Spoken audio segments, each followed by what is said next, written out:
We assume the courts protect children. We assume a mother's love is natural. But in the case of Jaleesa Feller, the system ignored a father's desperate pleas, and the result was a traffic stop that shocked the world. Sometimes evil is not hidden.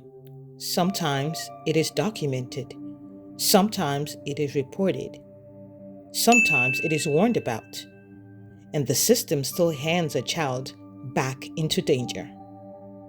Today, we are talking about the case of Jaleesa Thaler and her 6-year-old son, Eli Hart. This is not just a murder case.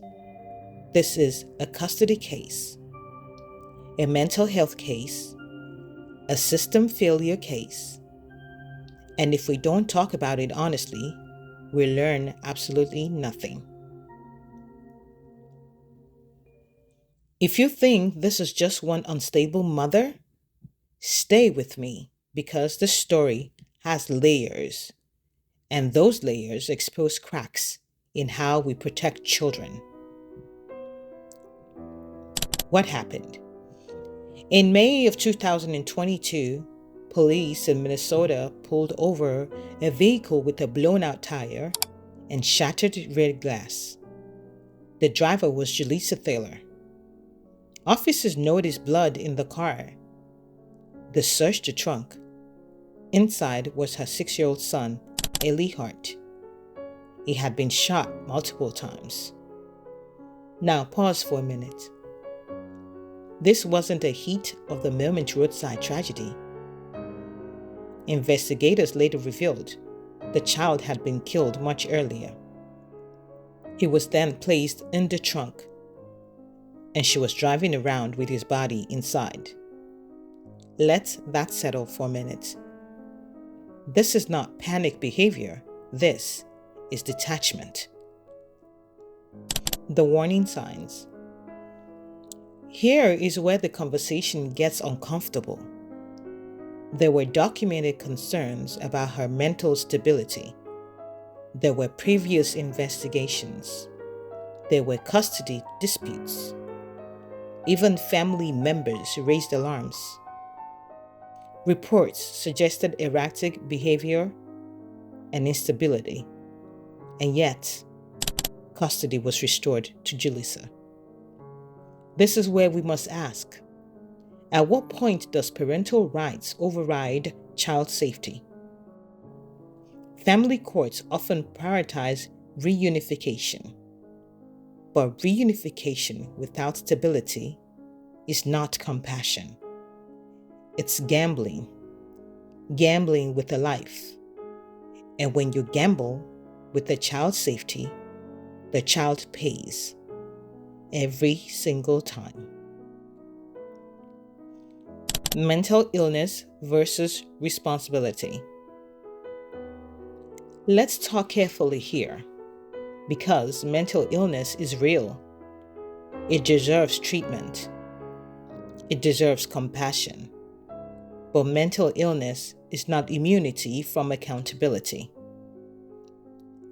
Understanding why someone behaves dangerously does not erase the danger they pose. This is where society struggles. We want to be empathetic, but empathy without boundaries becomes negligence.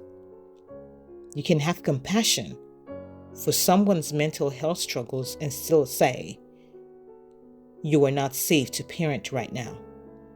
That is not cruelty. That is protection. The systemic failure. This case forces a bigger question. Are we too hesitant to permanently restrict parental rights, even when evidence screams caution? There is an understandable fear of being too harsh, but here's the brutal truth.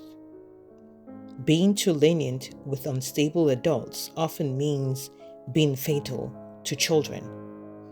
There were red flags, many of them. There were reports, several of them. There were professionals involved, and yet the system defaulted towards restoration. And the cost? The life of a 6-year-old boy. Justice came later. She was convicted and sentenced to life without parole. But justice after death is not prevention, it's cleanup. The cultural conversation. Let's widen the lens. This case also exposes something else: our discomfort with decisive boundaries. We hesitate to, number 1, remove custody permanently, number 2, label someone unsafe, and number 3, prioritize a child over an adult's feelings, because we fear backlash. But children do not have lobbying power because they rely entirely on adult decisions. And when adults fail, children don't get appeals. Our takeaways from today's Yinkus Digest? Let me land this clearly. Number 1, parental rights are important, but they are not absolute. Number 2, mental health compassion must coexist with protective boundaries. Number 3, reunification should never, ever outrank documented instability. Number 4, silence in the face of red flags is complicity. Protection is not oppression. Sometimes love looks like restriction. This wasn't just a tragedy, it was a series of ignored alarms. So I want to ask you, where did the failure really begin? The family? The court? Mental health services? Or the culture that hesitates to draw hard lines? Drop your thoughts in the comments below, because conversations like this aren't comfortable, but they are absolutely necessary to be had. Thank you for watching, and until next time, this is YinkusPepe. Every story carries a lesson. If this one spoke to you, don't scroll past it. Like the video, share it with someone who needs it, and subscribe to YinkusPepe Talks for more real-life stories that make you pause, think, and grow. And if you have a story worth telling, send it to us. You never know who your story might help. Until next time, this is YinkusPepe.